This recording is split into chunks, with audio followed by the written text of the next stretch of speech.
Hello everyone, இன்றைக்கி நம்ம என்ன பார்க்க போகிறோன்னா என்ன செய்ய போகிறோன்னா குலோப் ஜாமுன் எப்படி பண்ணுறதுன்னு தான். இது ஒரு ஈஸி சிம்பிள் ஸ்வீட் தான்.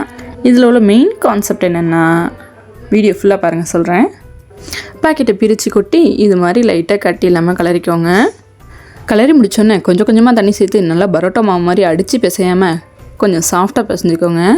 ஓகே, நம்ம இப்போ மாவு பிசைஞ்சு முடிக்க போகிறோம்.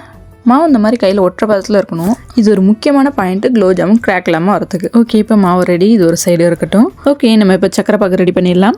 1/2 கிலோ சக்கரைக்கு 1/2 லிட்டர் தண்ணி சேர்த்து நல்லா கொதிக்க வச்சுக்கலாம். இதுக்கு நமக்கு கம்பி பதெல்லாம் தேவையில்லை, லைட்டாக பிசு இருந்தால் போதும். ஃப்ளேவருக்கு ஏலக்காய் சேர்த்துக்கோங்க. பேக்குக்கு பின்னாடி 800 கிராம் சக்கரை ஆட் பண்ண சொல்லி போட்டிருப்பாங்க. அவ்வளோ ஆட் பண்ணிங்கன்னா நீங்கள் குலோப் ஜாமுன் சாப்பிட்டு மிச்ச பாக்கு வேஸ்ட்டாக தான் ஆகும். ஸோ 500 கிராம் சக்கரையே போதுமான அளவு. சக்கரை எவ்வளோ ஆட் பண்ணுறீங்களோ அந்தளவுக்கு தண்ணியை ஆட் பண்ணிக்கோங்க. அப்போ தான் பதம் நம்மளுக்கு கரெக்டாக வரும். ஒவ்வொரு உருண்டையை உருட்டும் போதும் கையில் கொஞ்சம் நெய் தேய்ச்சிட்டு கொஞ்சம் ப்ரெஸ் பண்ணி உருண்டையை உருட்டினீங்கன்னா உருண்டை கிராக் இல்லாமல் வரும். லைட்டாக கிராக் இருந்தால் கூட நீங்கள் அதை பொரிக்கும் போது ரொம்ப பெருசாகிடும். ஸோ கிராக் இல்லாமல் உருட்டுறது ரொம்ப முக்கியம். ஓகே, நம்ம இப்போ உருண்டை பொரிச்சு எடுத்துடலாம். ஃபுல்லாகவே நெய்யில் பொரிச்சிங்கன்னா டேஸ்ட் நல்லா சூப்பராக இருக்கும். இப்போதைக்கு அந்தளவுக்கு எங்கள்கிட்ட நெய் இல்லை. ஸோ நெய் கொஞ்சம் எண்ணெய் கொஞ்சம் சேர்த்துக்கிட்டோம்.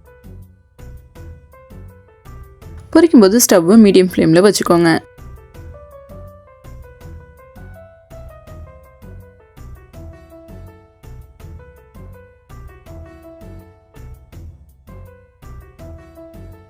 இது மாதிரி திருப்பி விட்டு பொரிக்கும் போது ஈவனாக பொரிஞ்சு வரும். ரொம்ப லைட் கலராகவும் எடுத்துடக்கூடாது, ரொம்ப டார்க் கலராகவும் ஆக்கிடக்கூடாது.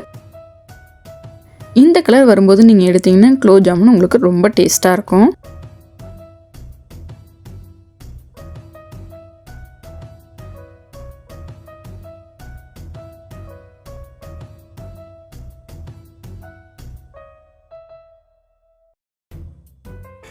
ஓகே, இந்த பொரிச்ச உருண்டெல்லாம் கொஞ்சம் ஆறணுன்னு அதை ஜீரா பேக்கில் போட்டுட்டா குலோப் ஜாமுன் ரெடி. என் ஹஸ்பண்ட் ஆஃபீஸ்லேருந்து வந்தோன்னே இதை கொடுத்து டேஸ்ட் பண்ணி பார்க்கலாம்.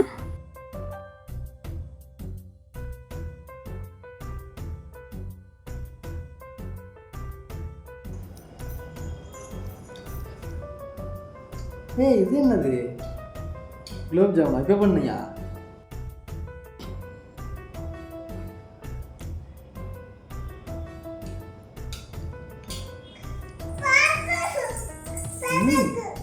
சூப்பரா இருக்கு.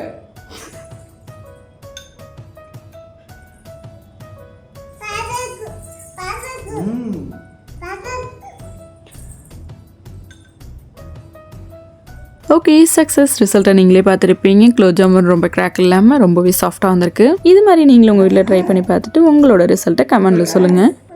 இந்த வீடியோ உங்களுக்கு பிடிச்சதுன்னா லைக் பண்ணுங்கள், ஷேர் பண்ணுங்கள், மறக்காமல் சப்ஸ்கிரைப் பண்ணிவிடுங்க. ஓகே ஃப்ரெண்ட்ஸ், பாய்.